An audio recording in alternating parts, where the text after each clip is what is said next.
Cinema তো দেখতে আসছিলাম, আর হচ্ছে ঈদের পরের দিনও লোক পাঠিয়েছিলাম যাতে সিরিয়াল দাঁড়া থাকতে না হয়, টিকিট না পেলে আবার ফেরত যেতে হয়।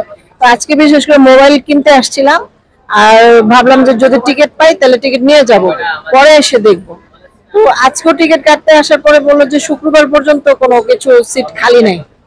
তারপরে আমরা অনলাইনে কিভাবে টিকিট কাটতে হয় সেটা দেখাই দিল, দেখাই দেওয়ার পরে আমরা বৃহস্পতিবার না আগামীকাল না আগামীকালকে দুইটা টিকিট খালি পেয়েছি অনলাইনে। তো ওই দুইটা সন্ধ্যা 7টার শো, কালকে সে ইনশাল্লাহ দেখে যাব। আচ্ছা, মানে কোন সিনেমাটা দেখবে? তুফান সিনেমাটাই দেখবো আর কি, যে নতুন স্টাইলে কতটুকু আধুনিক হয়েছে আমাদের সিনেমা চলচ্চিত্র, আর যতটা আপডেট হবে ওইটা আমাদের কিন্তু নলেজে থাকবে যে আমাদের চলচ্চিত্রটা আপডেট হয়েছে। পরবর্তীতে আরো যখন সিনেমা আসবে তখন আরো আপডেট হয়েছে কিনা আমরা এটা তুলনা করতে পারবো।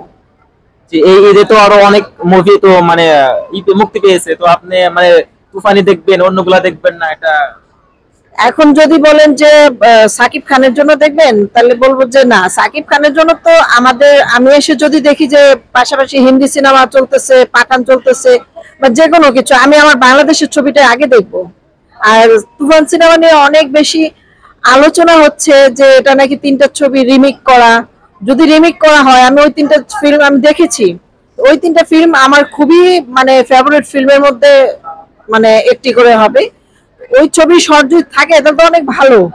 আমি আমার বাংলাদেশের মাটিতে বসে অন্য একটা মানে অনেক উন্নত, তামিল তো বিশ্বের কয়েকটা ইন্ডাস্ট্রির মধ্যে অনেক বেশি উন্নত, ওদের ফ্লেভার যদি আমি এখানে বসে পাই তাহলে মন্দটা কি?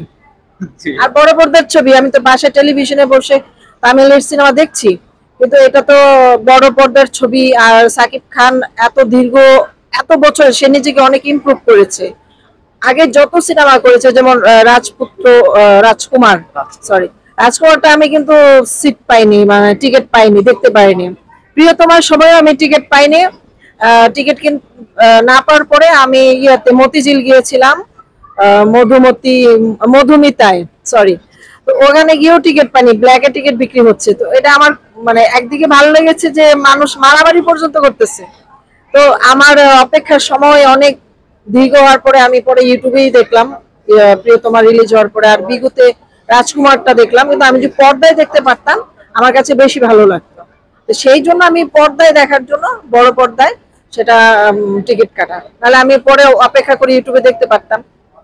আচ্ছা, তো পরিচালক ইকবাল এবং রাফি এই দুজনের ভিতরে কাকে বেশি ভালো লাগে?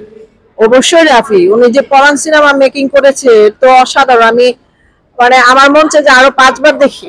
অসাধারণ একটা ফিল্ম মেকিং করছে। সুড়ঙ্গ দেখেছি, অসাধারণ ফ্রেমিং, অসাধারণ কালার, অসাধারণ যে লোকেশন সেন্স, ওনার লোকেশন সেন্স, ওনার অনেকে বলছে সুড়ঙ্গ কপি করা, হোপ কপি করা, কিন্তু ওনার মতো করে উনি যে লোকেশনটা ক্রিয়েট করেছে যে এই জায়গার মধ্যে করলে আমার সুড়ঙ্গটা ভালো হবে, বা এই আর্টিস্ট, এই যে পুরা কম্বিনেশন টিম, পুরা টিম অনেক ভালো কাজ করেছে সুড়ঙ্গতে।